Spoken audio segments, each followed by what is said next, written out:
우리가 안타깝게도 다시 2주 동안의 거리두기가 4단계로 올라감에 따라서 우리가 다음 주까지 비대면 예배로 드리게 됩니다.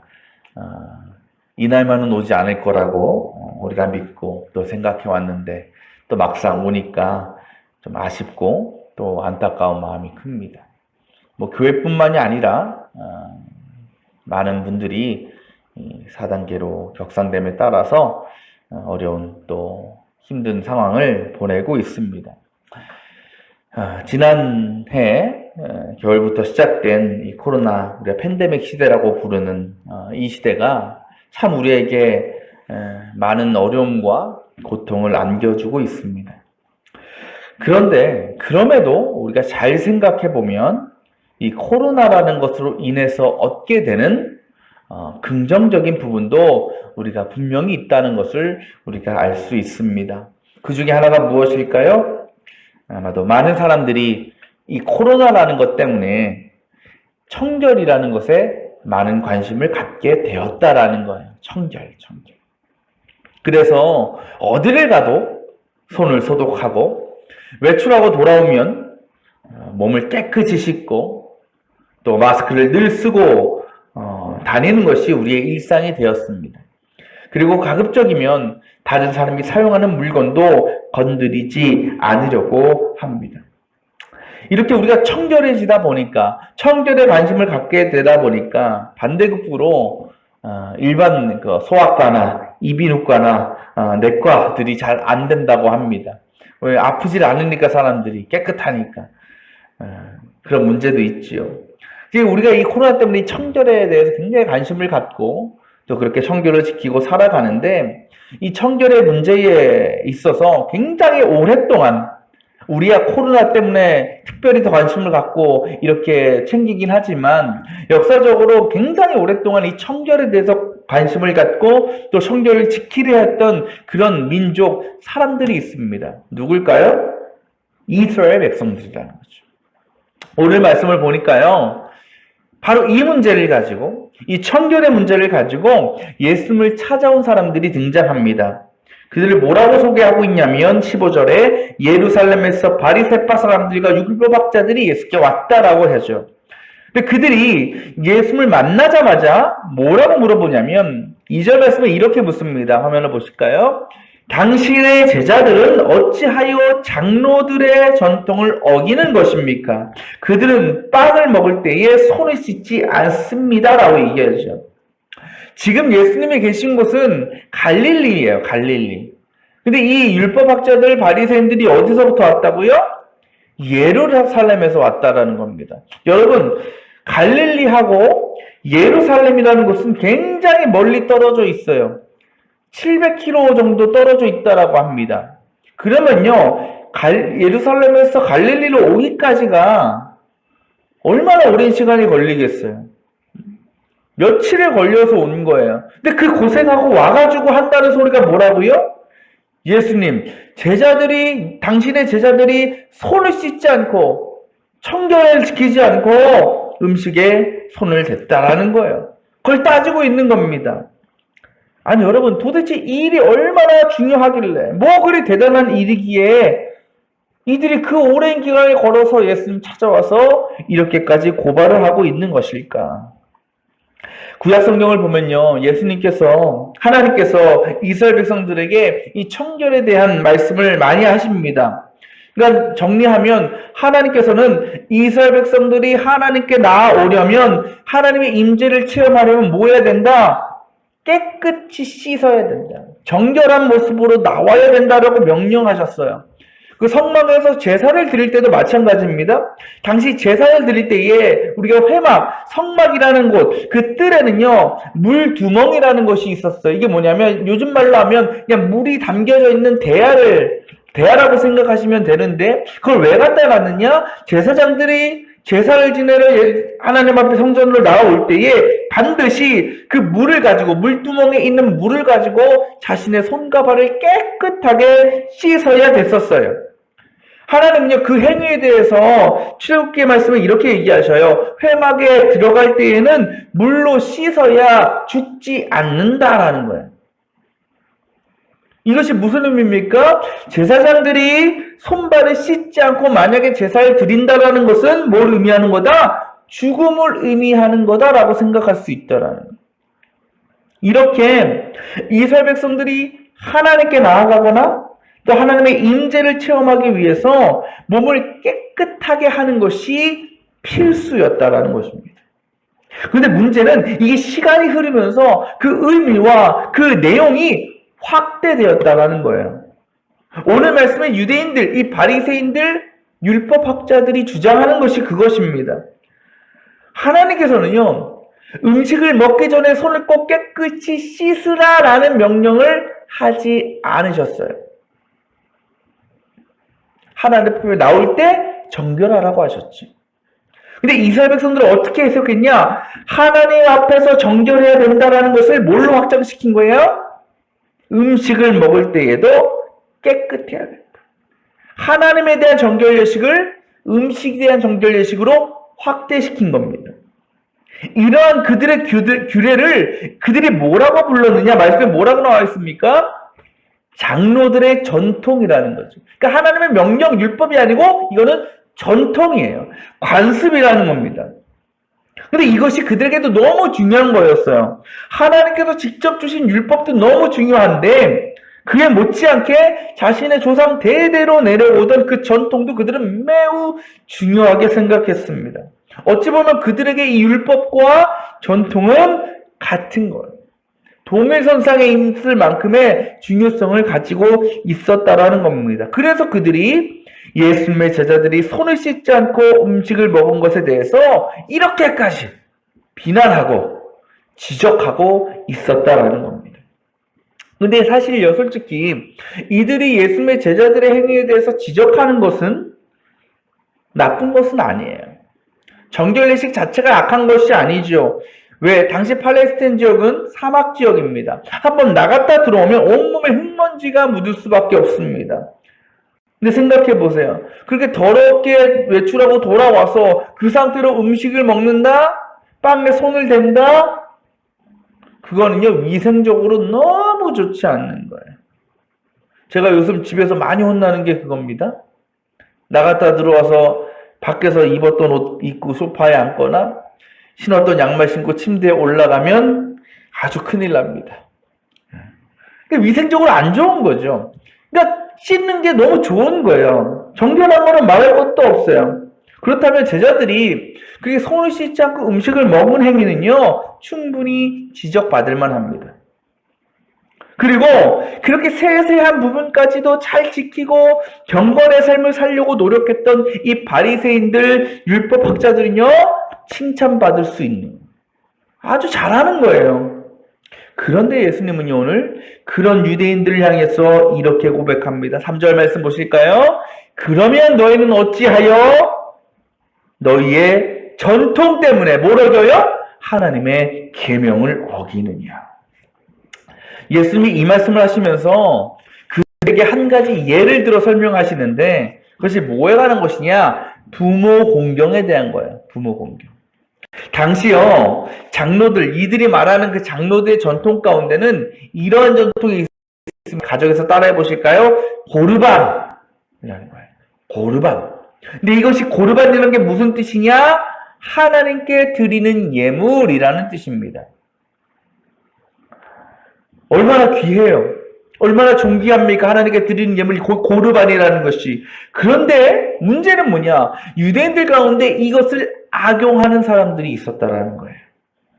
이런 겁니다. 내 부모가 아파. 또 나이가 들어서 자식이 부양을 해야 돼요. 내가 돌봐야 돼요. 그러면 뭐가 들어요? 돈이 들겠죠. 또 많이 들겠죠.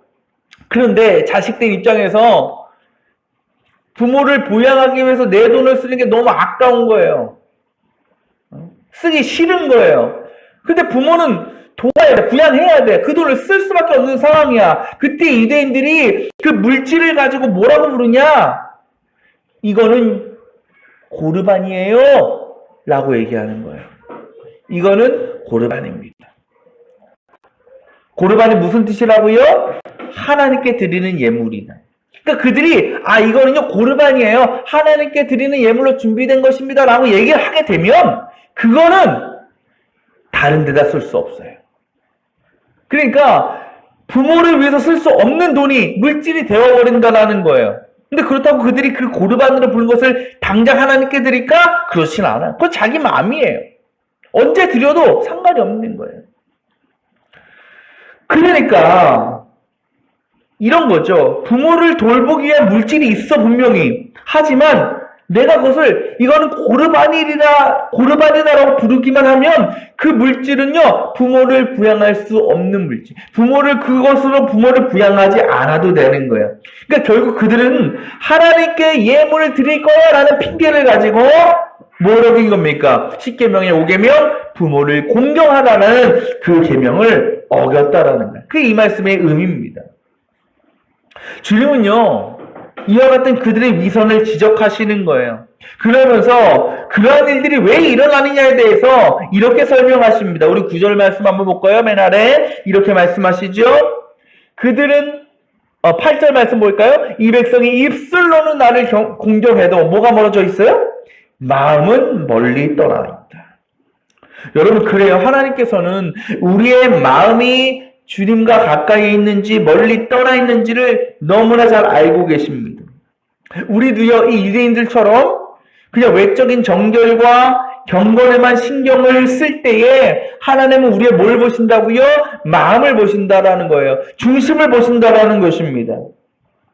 때문에 우리는 우리의 겉으로 드러나는 어떤 정결의 모습보다는 경건의 모습보다는 뭘 살펴봐야 됩니까? 우리의 마음을 살펴야 돼요. 내 마음이, 내 심령이 하나님과 가까이 있는가라는 거죠. 만약 우리가 마음은 하나님을 떠나 있어. 마음에 온갖 세상적인 것들이 가득하면서 외적으로는 경건을 지키고 그렇게 살아나간다고 하면 그거는 절대로 하나님을 제대로 믿는 것이 아닙니다. 지금 여러분의 마음의 상태는 어떻습니까? 하나님과 늘 가까이 친밀한 관계 안에서 머물러 있습니까? 오늘 주님은요, 그렇다면 우리가 무엇을 통해서 우리의 마음이 하나님과 가까운지 혹은 멀어져 있는가를 알 수 있는 것에 대해서 가르쳐주고 계셔요. 18절 말씀에 이렇게 말씀하십니다. 앞에 입에서 나오는 것들은 마음에서 나오는데 그것들이 사람을 더럽힌다라고요. 예전에 한 기사에서 이런 걸 봤습니다. 우리가 가정에서 쓰는 여러 가지 물건들이 있죠. 집기들이 있죠. 그 가운데 가장 세균이 많은 것이 무엇인가? 한마디로 가장 더러운 것이 무엇인가라는 거예요. 여러분 5가지를 뽑았는데 뭐가 있는지 아십니까? 이게 포함되는 거예요. 수세미, 휴대폰, 리모컨, 싱크대, 그리고 도마. 이 5가지. 여러분 수세미가 뭐예요? 더러운 그릇을, 음식이 묻은 그 그릇을 닦는 역할을 하는 건 아닙니까? 그런데 그런 수세미가 다른 어떤 것보다 많은 세균을 가지고 있다라는 거예요. 우리가 휴대전화, 리모컨도 겉으로 볼 때는 깨끗해 보이지만 그 안에는 세균이 득실득실하다라는 것입니다. 그런데 여러분 보통 우리가 이건 너무 더럽다라고 생각하는 것 중에 의외로 깨끗한 것이 있어요. 그게 뭘까요? 변기라는 거예요. 변기. 이 변기가요, 우리가 생각할 때는 가장 더럽고 지저분하다고 생각하지만 사실은요, 실험을 해보면 수세미나 리모컨보다 세균이 덜 있다라는 거예요. 여러분 우리가요 이렇게 세상을 살아가요. 이런 생각과 이런 시선을 가지고 세상을 바라본다라는 겁니다. 사람들을 바라본다라는 겁니다. 곧 그러니까 외적으로 볼 때, 겉으로 볼 때 깔끔하고 청결하고 또는 조리 있게 말하는 사람을 보면 어떤 이미지를 가져요? 깨끗한 이미지를 가지죠. 선한 이미지를 가져요. 반대로 겉으로 볼 때 더럽고 지저분해 보이면 그 사람의 내면도 어두울 거라고, 더러울 거라고 생각하고 그들을 꺼려하게 됩니다. 그런데 오늘 예수님께서 분명히 말씀하시는 것은 사람을 더럽게 하는 것은 겉모습이 아니라 뭐라고요? 우리의 마음속에 있는 더러운 것들이다. 19절에 보면 그 예를 쫙 열거하시죠. 어떤 것들이 있습니까? 우리 마음속에 있는 더러운 것들, 악한 생각, 살인, 간음, 음행, 도둑질, 거짓 증언 등등등등. 주님은 그래서 우리의 입으로 들어가는 것이 더러운 것이 아니라 우리의 마음속에서 밖으로 나오는 것이 더 더럽다라고 하시는 거예요. 예수님께서 보실 때에는 제가 앞서 말씀드린 그 고르반을 외치는 유대인들은요, 그 마음은 하나님을 공경해서 사랑해서 더 예물을 드릴 거야 라는 마음으로 고르반을 외치는 것이 아니었잖아요. 그죠? 무엇 때문에? 그 안에 악한 생각 때문에. 도둑질 같은 마음. 부모에게 드릴 돈을 내가 뺏어야지. 욕심. 그러니까 부모를 위해서 내 것을 소비하기 싫어하는 그 악한 생각, 자기 욕심, 그 도둑질의 마음이 그대 안에 있었다라는 겁니다. 겉으로 볼 때는 하나님께 예물을 드릴 거야. 거룩해 보이고 경건해 보여도 그들의 속마음은 더럽기 그지없다라는 것이었죠. 사실 우리도요, 이와 같은 마음들이 얼마나 많은지 모릅니다. 우리도 살면서 악하고 더럽고 추하고 그런 마음과 생각들을 품고 살아갑니다. 하지만 문제는 우리의 생각과 마음이 그렇게 더러운데도 그것을 깨닫지 못한다라는 것입니다. 때로는요, 그것을 아름답고 좋은 것으로 포장하고 그렇게 착각하기도 해요. 그래서 나온 말이 뭡니까? 내로남불. 그죠? 내가 하면 로맨스, 남이 하면 불륜. 우리가 그런 마음을 가지고 살아요. 내가 하는 건 괜찮아. 내가 하는 건 좋은 거야. 그러니 우리는요, 우리 스스로 깨끗한 것과 더러운 것을 분별하기가 힘든 거예요. 그래서 우리에게 필요한 것이 무엇이냐? 따라합시다. 하나님의 말씀이 필요한 거예요. 잠언 30장 보면 이렇게 말씀하셔요. 하나님의 말씀을 딱 한 문장으로.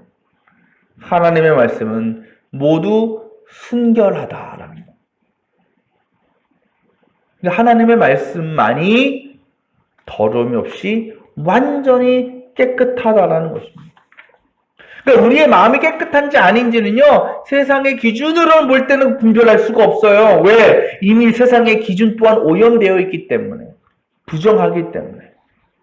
오직 뭐만이? 하나님의 말씀만이 온전히 순결하고, 그렇기 때문에 우리의 순결함은 그 하나님의 말씀을 기준으로만 해야 된다라는 것입니다. 그런데 우리가 그 하나님의 기준, 하나님의 말씀을 통해서 우리의 부정함과 더러움을 발견했다고 우리가 정결해질까요? 그렇지 않아요. 우리가 정결해지면 뭐 해야 돼요? 우리 안에서 더러움과 깨끗함을 분리해놨다면, 분별했다면 그 다음에 뭐 해야 돼요? 그 더러운 것을 버려야죠. 제거해야죠. 끄집어내야죠. 근데 그것 또한 우리의 생각과 우리의 의지로 되는 것이 아니에요.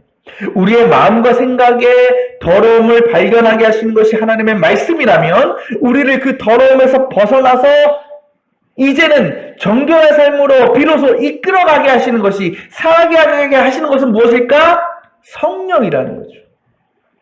때문에 우리는 늘 성령을 모시고 살아야 되고 그분의 이끄심에 순종할 수 있어야 되는 거예요. 그것이 우리를 그저 겉으로만, 외적으로 드러나는 모습만 거룩하고 깨끗한, 정말 말 그대로 껍데기만 그리스도인이 아니라 우리의 마음도 모든 악한 생각들, 더러운 생각들, 부정한 생각들을 버리고 주님의 선하신 뜻을 품게 해서 그로부터 거룩하고 정결한 삶의 모습으로 우리를 살아가게 하는 것입니다. 사랑하는 여러분, 세상 많은 사람들은요, 그냥 세상적인 기준을 가지고 내 선함과 정결함을 드러내려고 합니다. 그래서 뭐 하는 거예요? 자신의 몸을 깨끗이 씻는 거죠. 청결함을 유지하죠. 또 뭐 합니까? 비싸고 좋은 옷을 입는 거죠.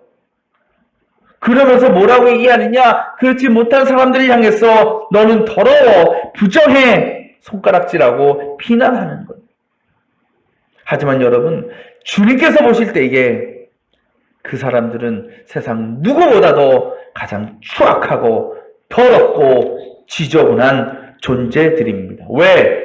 그 마음과 그 생각에 더럽고 악한 것들이 가득하기 때문에 바라기는 우리 모두 성도들은 그 세상적인 기준과 시선이 아니라 하나님의 기준과 시선으로 이 세상을 그리고 우리 자신을 바라볼 수 있기를 바랍니다. 어떻습니까? 여러분 안에 한번 생각해 보세요. 마음을 한번 돌아보셔요. 우리 안에 악한 생각들, 우리를 하나님으로부터 멀어지게 만드는 그런 부정한 생각들이 가득하지 않습니까? 주님의 말씀 앞에서 여전히 죄로 가득한 우리의 마음이 아닙니까? 괜찮습니다. 아직 늦지 않았습니다. 이제라도, 지금부터라도 그 모든 악한 마음과 생각을 거두어내고 주님의 거룩함과 정결함을 회복하면 되는 것입니다. 시편 118편에 시편 기자는 이렇게 얘기합니다.